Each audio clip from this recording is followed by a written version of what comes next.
Kia ora, I'm Jay, and I've got a bit of work to do in the gardens today. Now, I've also got a few other small projects that I'll be doing outside over the next few weeks. Kei te whakahou I te mara a Whānau Living. Our Whānau Living garden is getting a facelift. Our landscape designer Meg has some great ideas to make the most of the space we have. And recently, she's planted this amazing hedge to provide more privacy. Now, to make it easier to mow and to contain the garden mulch, I'm going to put in a nice little mowing strip. Now, I'm not a gardener like Meg, but I do appreciate a neatly mown lawn. And I'm happy at the fact that the garden plans actually include a mowing strip which will help define the edges. Putting in a mowing strip is pretty straightforward. I've done my research and I'm feeling pretty confident. So let's check out what we need. Some 100 by 50 treated wood, or 4x2 for you, koro. Some wooden stakes and a mallet to whack them in. A drill bits and timber screws. Some exterior wood stain and paint and a couple of brushes. A straight edge spade. Some masking tape and a string line. Thanks for that, Nan. And a tape measure will be handy. Anei he tīwhiri, here's a quick tip.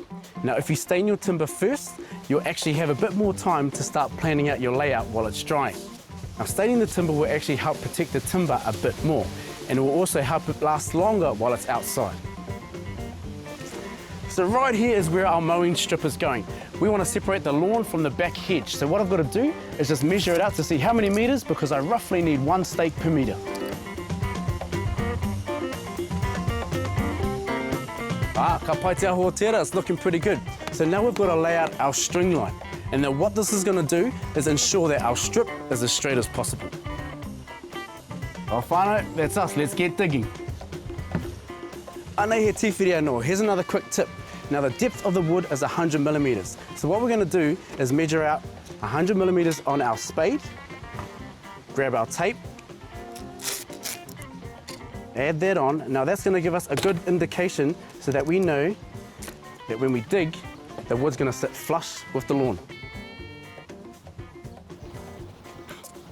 Nei te wā pārika, now for the fun part, lay the timber. It should be hard up against the dug edge and make sure it's flush with the base of the lawn. Then hammer in the stakes deep enough to keep its place, remembering to keep the timber hard up against the edge. Hammer the stake so it's below the level of the strip. Then grab your drill and screw the stake to the wood strip. That's going to hold it in place. Nā, kua tata o te ngā mahi, my work is almost done. He raui te āhua, it's looking nice, clean and tidy. Now I'll just go get Meg to put a bit more mulch in here just to tidy things up.